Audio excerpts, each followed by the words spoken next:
নমস্কার।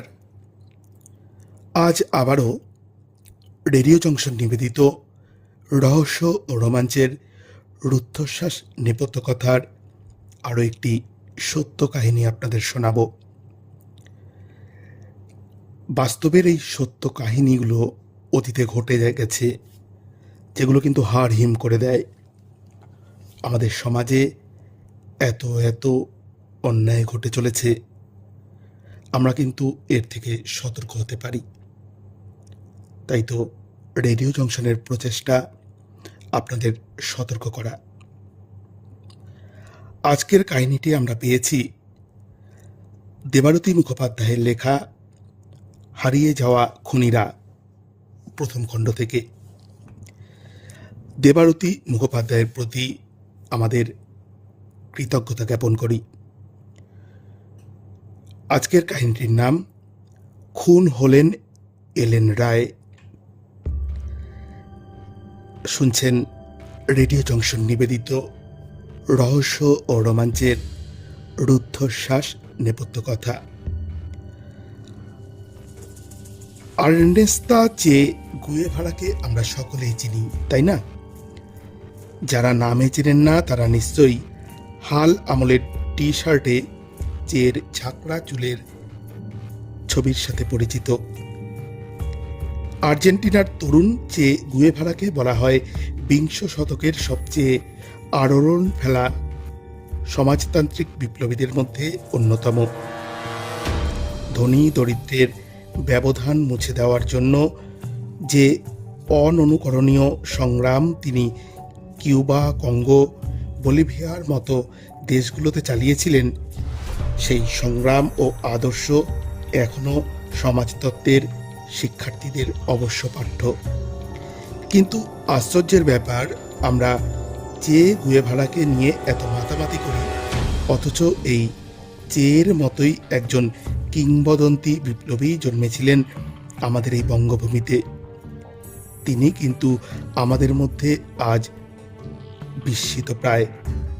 হ্যাঁ, আমি এম.এন. রায় অর্থাৎ মানবেন্দ্রনাথ রায়ের কথা বলছি। মানবেন্দ্রনাথ রায় জন্মেছিলেন এখানেই, কিন্তু পরে দেশ ছেড়ে চলে যেতে হয়েছিল সুদূর মেক্সিকোতে। তিনি প্রতিষ্ঠা করেন কমিউনিস্ট পার্টি অফ ইন্ডিয়া, সংক্ষেপে সিপিআই, এবং কমিউনিস্ট পার্টি অফ মেক্সিকো। পরপর দুইটি বিশ্বযুদ্ধের পর ভারতে স্বাধীনতা আন্দোলন ও উত্তাল জাতীয়তাবাদী বিপ্লবীদের ভিড়ে এই মানুষটির উজ্জ্বল হয়ে আছেন তার আপন ঐশ্বর্যে। 1905-এর বঙ্গভঙ্গ থেকে শুরু করে অনুশীলন সমিতি বা বাঘা যতীনের সঙ্গে কাঁধে কাঁধ মিলিয়ে তিনি লড়েছিলেন। পরে জার্মান শক্তির সঙ্গে হাত মিলিয়ে ভারত থেকে ব্রিটিশ রাজ উচ্ছেদ এবং তারও পরে কমিউনিজমে ঝাঁপিয়ে পড়েন তিনি। বিয়েও করেন এক জার্মান মহিলাকে, তার নাম এলেন রায়। মানবেন্দ্রনাথ রায় আমাদের আলোচ্য বিষয় নন, আমাদের আলোচ্য বিষয়বস্তু তার স্ত্রী এলেন।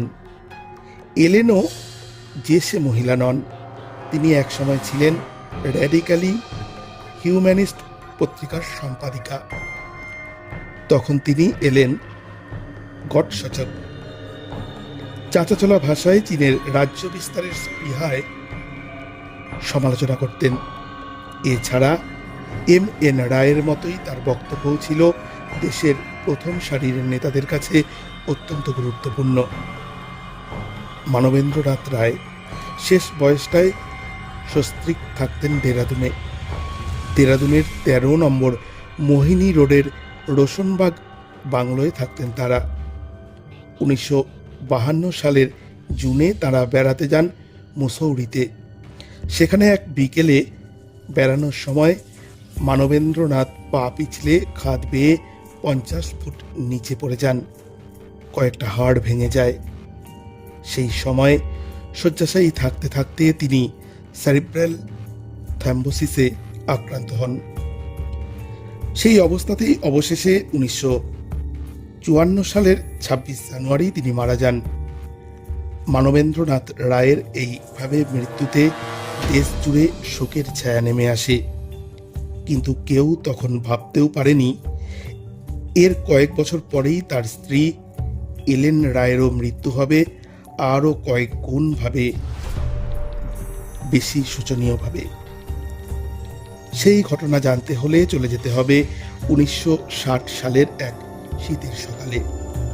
তারিখটা ছিল 14 ডিসেম্বর। দেরাদুনের 13 নম্বর মোহিনী রোডের রোশনবাগ বাংলোয় ঝলমল করছে মরশুমি ফুল। ঠান্ডা ঘাসের ওপর শিশিরের পরশ যেন স্নিগ্ধ আমেজ এনে দিয়েছে পাহাড়ের কোলের এই বাগান বাড়িতে। সকাল সবে 6:15।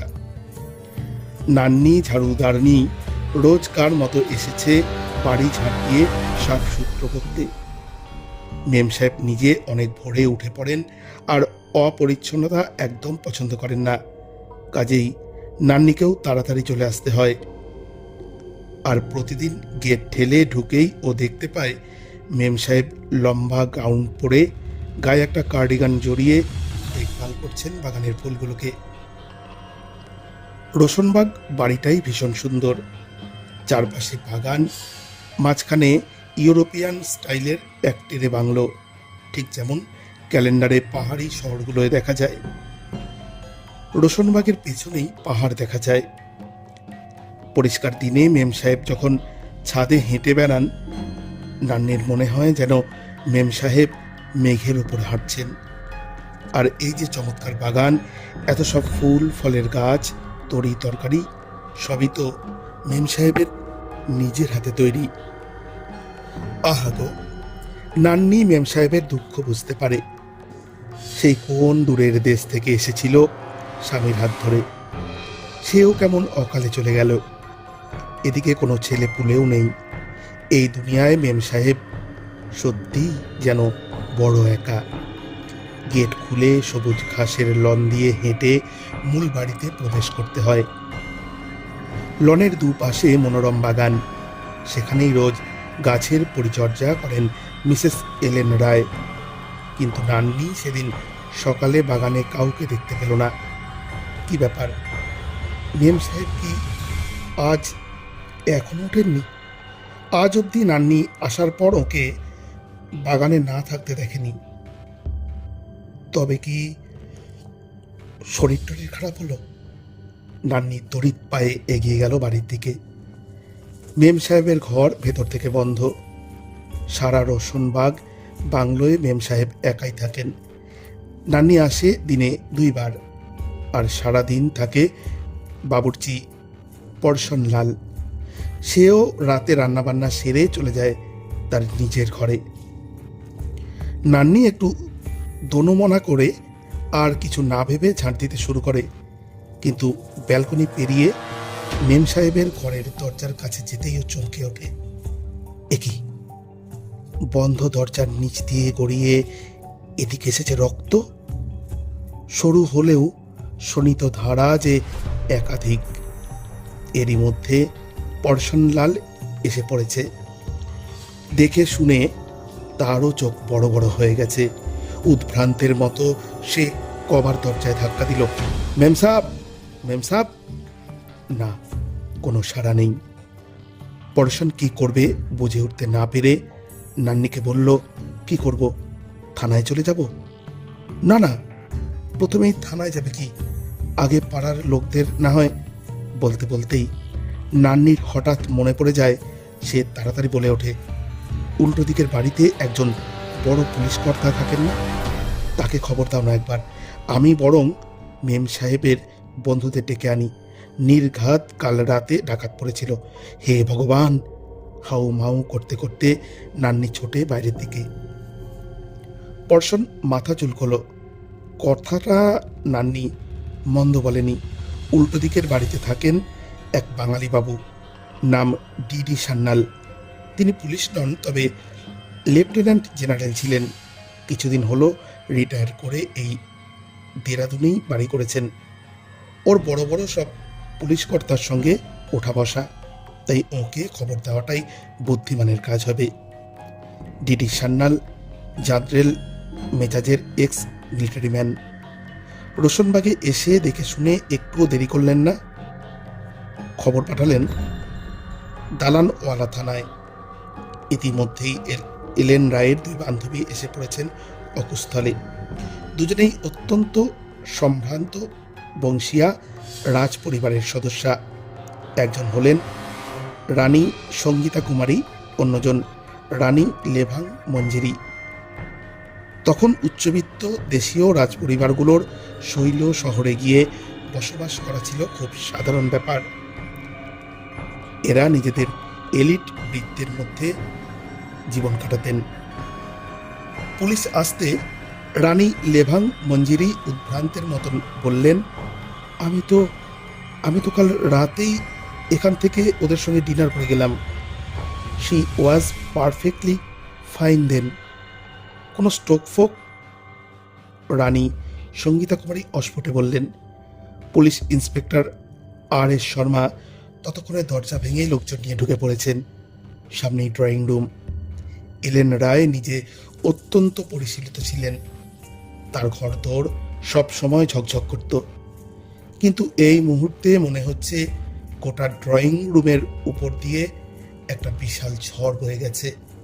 সমস্ত দামি আসবাবপত্র ওলট পালট হয়ে রয়েছে। একদিকে ট্রাঙ্ক হা মুখ করে খোলা, একটা চেয়ারে জানালার ভারী পর্দা ছিঁড়ে রাখা রয়েছে, সেই পর্দা আবার পড়া। অজস্র কাগজপত্র বইয়ে বিধ্বস্ত বিছানার চারপাশ। ড্রয়িং রুম পেরিয়েই বাথরুম, সেটার দরজা খোলা এবং আলো জ্বলছে। বাথরুম পেরোতেই সকলে দেখতে পেল এলেন রায়কে। দরজার সামনেই এলেন চিত হয়ে পড়ে আছেন কার্পেটের ওপর। গায়ে একটা চাদর এলোমেলোভাবে ঢাকা দেওয়া, মাথাটা পুরোপুরি থেঁতলে দেওয়া হয়েছে। তার মুখে টেবিল ক্লথের কিছুটা অংশ ঠুসে ঢোকানো। চারপাশে রক্তের বন্যা বইছে যেন। সব মিলিয়ে এক সাংঘাতিক দৃশ্য। ওহ মাই গড! দুই বান্ধবী এলেনের অমন ভয়ঙ্কর পরিণতি দেখে প্রায় মূর্ছিত হয়ে পড়লেন। ইন্সপেক্টর আর.এস. শর্মা বিচলিত হয়ে পড়লেও নিজের কর্তব্য ভুললেন না। এলেন রায় আন্তর্জাতিক ব্যক্তিত্ব।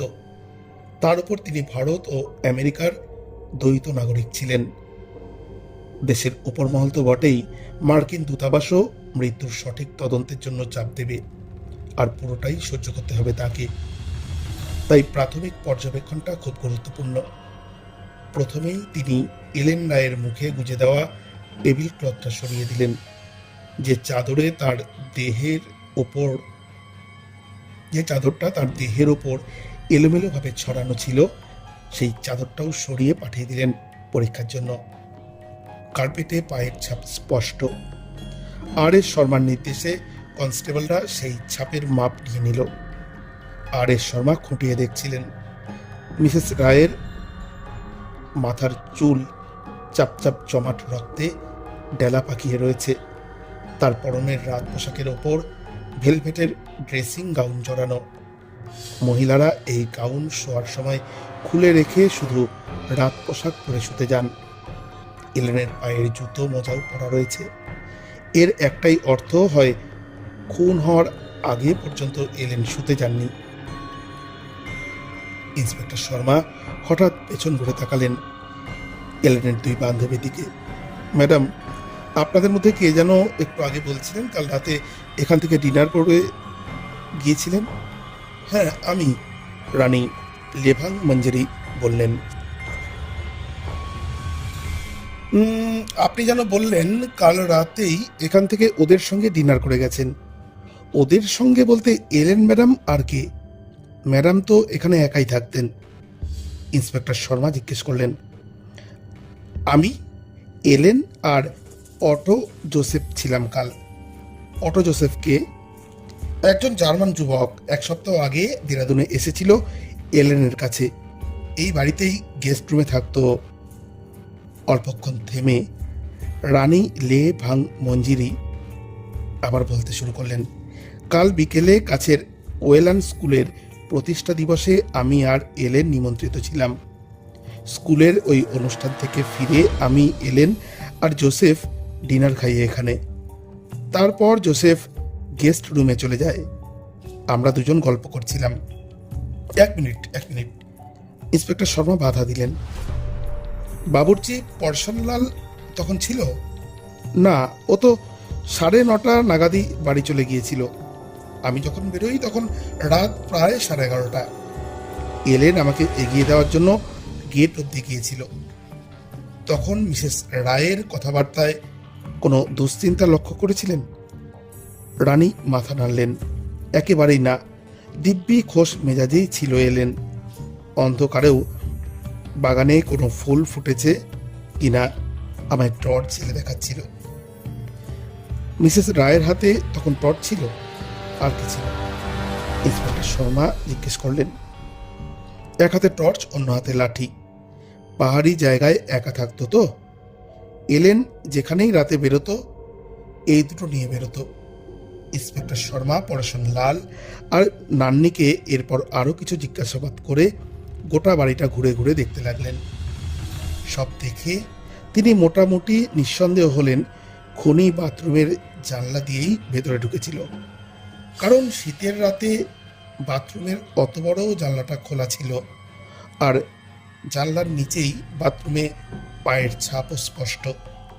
সেগুলো সব কেমিক্যাল অ্যানালিসিসের জন্য পাঠানো হলো। আশ্চর্যের ব্যাপার, অটো জোসেফের কোনো সন্ধান পাওয়া গেল না। গেস্ট রুম সম্পূর্ণ ফাঁকা, বিছানার চাদর পরিপাটি করে ভাঁজ করা। কোথাও জোসেফের কোনো চিহ্ন নেই। যে ছেলেটা আগের দিন বাড়ির গৃহকর্ত্রীর সঙ্গে বসে ডিনার খেয়েছে, সে সকালে কোথায় চলে যেতে পারে? এলেন রায়ের হত্যাকাণ্ডের খবর ছড়িয়ে পড়তেই গোটা দেশে আলোড়নের সৃষ্টি হলো। অনেকেই এই মৃত্যুকে রাজনৈতিক হত্যাকাণ্ড হিসেবে সন্দেহ করতে শুরু করলো। দেরাদুনের ভ্যানগার্ড সাপ্তাহিক পত্রিকা লিখল, মিসেস এলেন রায় প্রথম জীবনে জার্মানিতে থাকার সময় অনেকেই সন্দেহ করে থাকেন যে তিনি প্রথম ট্রটস্কির দলভুক্ত ছিলেন। পরে দলত্যাগ করে বিশ্বাসঘাতকতা করেন। আমরা জানি ট্রটস্কিকে হত্যা করার জন্য একজন যুবককে মেক্সিকোতে পাঠানো হয়েছিল। ঠিক এভাবেই যদি আমরা ভাবি, এই হঠাৎ নিরুদ্দেশ হয়ে যাওয়া অটো জোসেফেও জার্মানি থেকে এসেছিলেন এলেনকে হত্যার জন্য, সেটা খুব অলিক কিছু হবে কি? কথাটা নেহাত ফেলনা নয়। তাছাড়া মাস দুয়েক আগেই দুটো ব্যাপার ঘটেছিল। দেরাদুনের সার্ভে অফ ইন্ডিয়ার অফিসে পরপর দুবার হঠাৎ আগুন লেগে যায় এবং তাতে হিমালয়ের সীমান্ত এলাকার কটা গুরুত্বপূর্ণ ম্যাপ ভস্মীভূত হয়ে যায়। তখন এলেন প্রকাশ্যে লিখেছিলেন যে এই অগ্নিকাণ্ড উদ্দেশ্য প্রণোদিত। ইচ্ছে করে ওই নথিগুলো নষ্ট করা হয়েছে। শুধু কাগজে লিখেই এলেন হাল ছাড়েননি। তৎকালীন রাষ্ট্রপতি এবং প্রধানমন্ত্রীর সঙ্গেও যোগাযোগ করে বলেছিলেন যে এই ব্যাপার তিনি সাধারণভাবে দিচ্ছেন না। এই ব্যাপারে বেশ কিছু প্রমাণ দাখিল করতে চান, কিন্তু যে কোনো কারণেই হোক তাকে নিরস্ত করা হয়েছিল। পরের ঘটনাটা ঘটেছিল আর কিছুদিন পরেই। এলেনের বাংলো রোশনবাগে হঠাৎ চুরি হয়েছিল। যে চুরিতে মূল্যবান জিনিসপত্রের চেয়ে বেশি খোয়া গিয়েছিল কাগজপত্র। অনেকেরই তারপর থেকে সন্দেহ করতেন যে এলেনের কাছে নিশ্চয়ই এমন কোনো স্পর্শকাতর নথিপত্র রয়েছে যা চীনের এজেন্ট বা অন্য কোনো দল সরানোর জন্য মরিয়া হয়ে উঠেছে। যাই হোক, এইসব নিয়ে জল্পনা কল্পনা তুঙ্গে উঠলেও আসল খুনির কোনো সন্ধান পাওয়া গেল না। স্বয়ং রাষ্ট্রপতি রাজেন্দ্র প্রসাদ এই নিয়ে উদ্বেগ প্রকাশ করলে দিল্লি আর লখনৌ থেকে একদল দক্ষ ডিটেকটিভ এলো দেরাদুনে। তারা তন্ন তন্ন করে সারা বাড়ি বাগান তল্লাশি করতে শুরু করলো। এইবার পাওয়া গেল দুটো গুরুত্বপূর্ণ সামগ্রী। লাশের অনতি দূরেই একটা বাঁশের লাঠি পড়েছিল, আর কার্পেটের ভাঁজে আটকে ছিল একটা হামানদিস্তার প্রায় ইঞ্চি 10 লম্বা ডান্ডা, অর্থাৎ যেটা দিয়ে হামালদিস্তায় কিছু থেতো করা হয়। ডান্ডাটার নিচে রক্ত জমাট বেঁধে শুকিয়েছিল। গোয়েন্দার দল অনুমান করলেন এই হামানদিস্তার ডান্ডা দিয়েই এলেনের মাথা থেতলে দেওয়া হয়েছিল। এর মধ্যেই পোস্টমর্টমে জানা গেছে মাথার 4 জায়গায় ভোঁতা কিছু দিয়ে জোরে আঘাত করা হয়েছিল। 2 জায়গায় ঘিলু প্রায় বেরিয়ে এসেছিল, আর বুকের পাঁজরও কয়েক টুকরো হয়ে গিয়েছিল। এত বিদুষী একজন মহিলার কি নৃশংসভাবেই না মৃত্যু হলো। গোয়েন্দারা সব দেখে শুনে মোটামুটি একটা আইডিয়া দাঁড় করালেন। ইতিমধ্যে কেমিক্যাল অ্যানালিসিসের রিপোর্ট এসে গিয়েছে। সেই রিপোর্টে বাথরুমের বাইরে, জানালার নিচে গোড়ালি বা বাঁ পায়ের বুড়ো আঙুলের ছাপ, কোমরের ওপর পায়ের ছাপ এবং বাথরুমের মেঝেতে পায়ের ছাপ পাওয়া গেছে। তা থেকে স্পষ্ট বোঝা যায় ইন্সপেক্টর শর্মার অনুমান সঠিক। খুনি বাথরুমের জানলা দিয়ে ভেতরে ঢুকেছিল, ঢুকে ড্রয়িং রুমে লুকিয়েছিল। রাত 11:30 নাগাদ এলেন রানী লেভাং মঞ্জিরিকে বিদায় জানাতে গেট পর্যন্ত গিয়েছিলেন। বাড়িতে ফিরে তিনি হয়তো খুনির ছায়া দেখতে পান এবং চিৎকার করতে যেতেই খুনি তার উপর ঝাঁপিয়ে পড়ে হামানদিস্তার ওই ডান্ডা দিয়ে মাথায় সজোরে আঘাত করে। মাথায় আঘাত পেয়ে এলেন মাটিতে পড়ে যান। তখন তার পা ধরে ভেতরে টেনে নিয়ে গিয়ে দরজা বন্ধ করে দেওয়া হয়। সম্ভবত এই টেনে নিয়ে যাওয়ার সময়ই হামানদিস্তার ডান্ডাটা কার্পেটে পড়ে ভাঁজের মধ্যে ঢুকে যায়। হত্যাকাণ্ড সমাধা হলে আততায়ী ঘুরে বেড়াতে থাকে dressing room, store room, bedroom, অবশেষে বাথরুমে। বাথরুমে প্রচুর সাবানের রক্তমাখা ফেনা ও জল পড়েছিল, যা থেকে বোঝা যায় সে সাবান দিয়ে হাত ধুয়েছিল। এলেন ছিলেন দীর্ঘাঙ্গী। তার বাথরুমের আয়নাটাকে নিচে বেঁকানো হয়েছিল। সেই আয়নাতেও খুনির আঙুলের ছাপ পড়েছিল। এ থেকে বোঝা গেল খুনি যেই হোক সে বেঁটে ছিল। বাথরুমে হাত মুখ ধুয়ে সে চলে গিয়েছিল ড্রয়িং রুমে। আগেই বেডরুমে এলেনের বালিশের তলা থেকে সে চাবি বের করে নিয়েছিল। বেডরুমের বিছানার চাদরেও ছিটে ছিটে রক্ত লেগেছিল। এলেনের যে স্টিলের আলমারিতে মূল্যবান কাগজপত্র ছিল, তার হ্যান্ডেল বা গায়ে কোনো আঙুলের ছাপ পাওয়া গেল না। অথচ টাকা রাখার আলমারি, টেবিলের ড্রয়ার, হ্যান্ডব্যাগ, সর্বত্র সেই জল মিশ্রিত রক্তের ছাপ পাওয়া গিয়েছিল। গোয়েন্দারা একটা ব্যাপারে প্রায় নিশ্চিত হলেন, খুনি কোনো রাজনৈতিক কারণে খুন করেনি। তার উদ্দেশ্য ছিল টাকা পয়সা বা অন্যান্য মূল্যবান দ্রব্য হাতানো।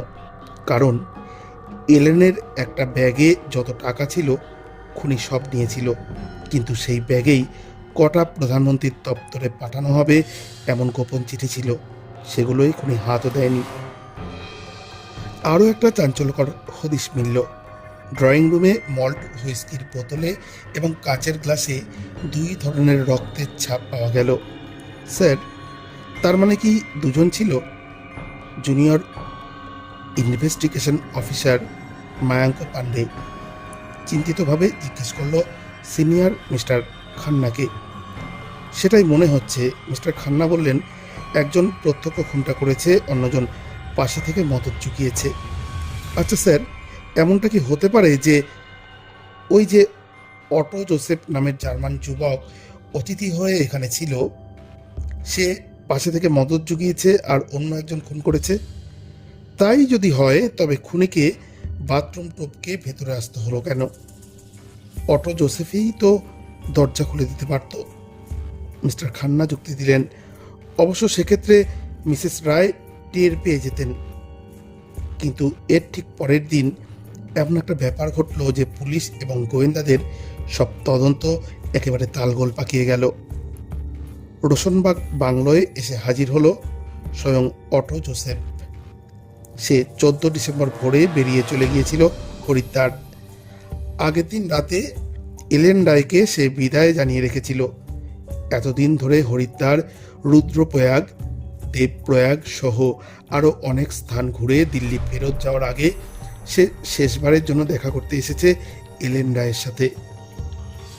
পুলিশ সব ভেরিফাই করে বুঝল অটো জোসেফ সত্যি কথাই বলছে। সে সত্যি ওই সব জায়গায় যে গিয়েছিল, থেকেছিল, তার প্রমাণ পাওয়া গেল। সবচেয়ে বড় কথা, অটো জোসেফের আঙুলের ছাপের সাথে ওই দুটো ছাপের কোনো মিলই নেই।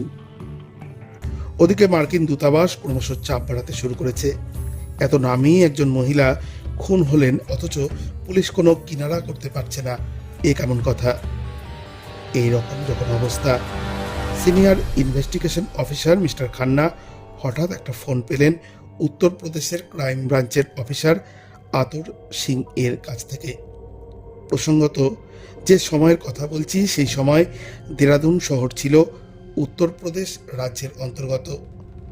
আতর সিং বললেন, স্যার, 2 নম্বর মতি রোডের কাছে একটা ছেলে কাল রোল্ড গোল্ডের সুইস রিস্ট ওয়াচ বিক্রি করতে গিয়েছিল সদর বাজারে।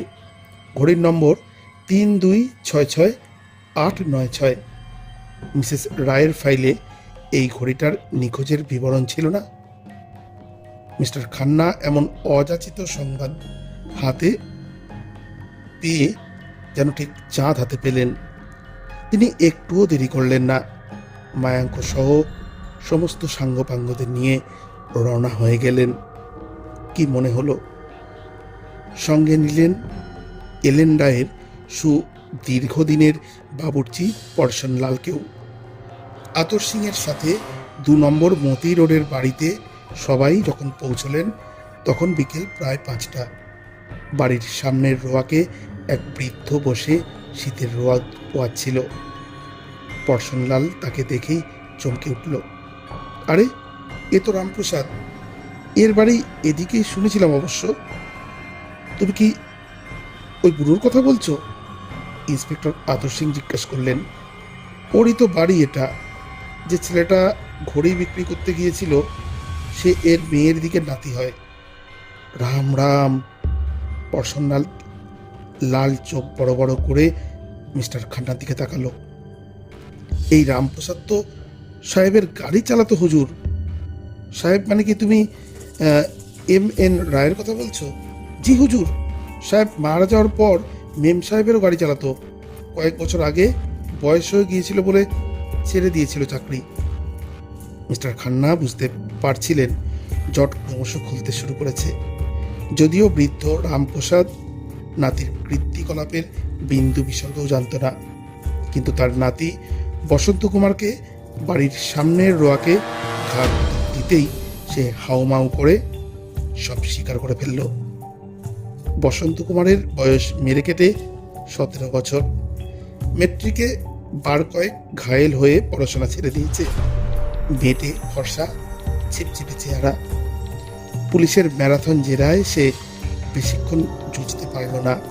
বের করে দিল সেই ঘাতক হামানদিস্তার নিচের। পুলিশ বসন্তকে গ্রেপ্তার তো করলই, সঙ্গে তার নখ কেটে ল্যাবরেটরিতে পাঠানো হলো।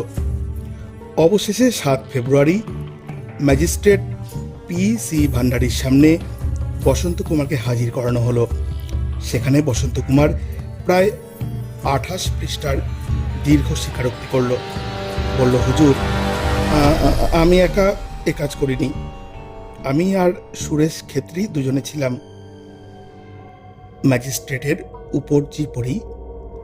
জেরায় বসন্ত বলতে লাগলো, সে আর সুরেশ দুজনেই ছিল দেরাদুনের DAV ইন্টার কলেজের ছাত্র। সমবয়সী নয়, সুরেশ বছর 2 বড়, কিন্তু ইয়ার দোস্তি একদম গলায় গলায়। বসন্ত পড়াশোনা আগেই ছেড়ে দিয়েছিল।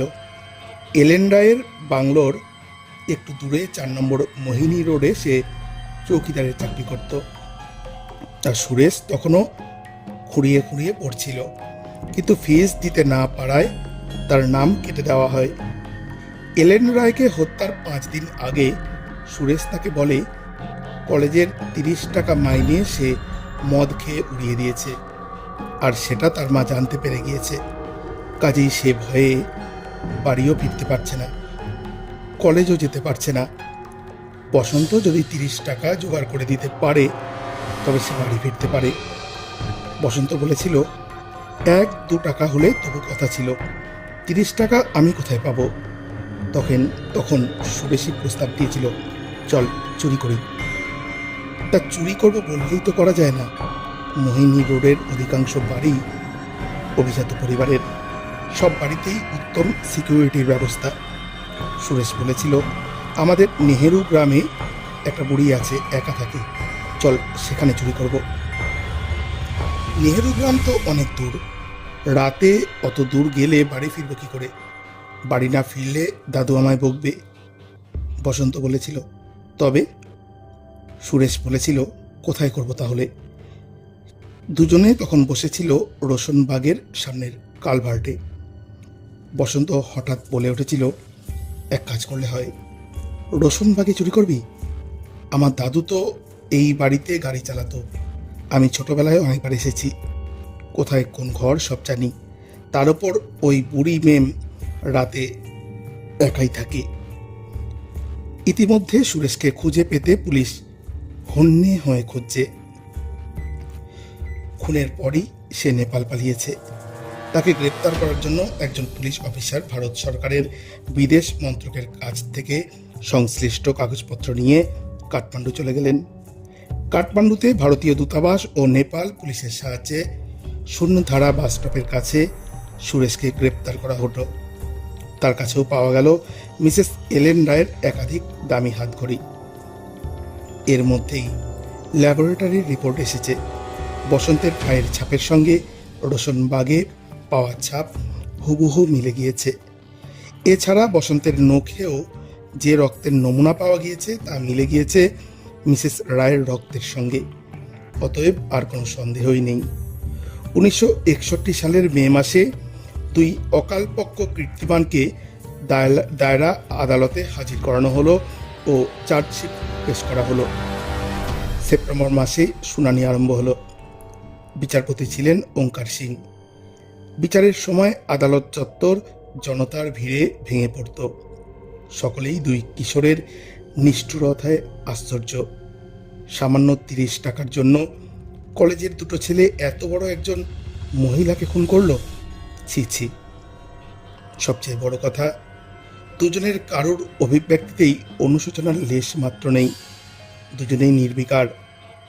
বসন্ত এখন সব দোষেই সুরেশের ঘাড়ে চাপিয়ে নিজেকে নির্দোষ প্রমাণ করার চেষ্টা করছে, আর সুরেশও তাই।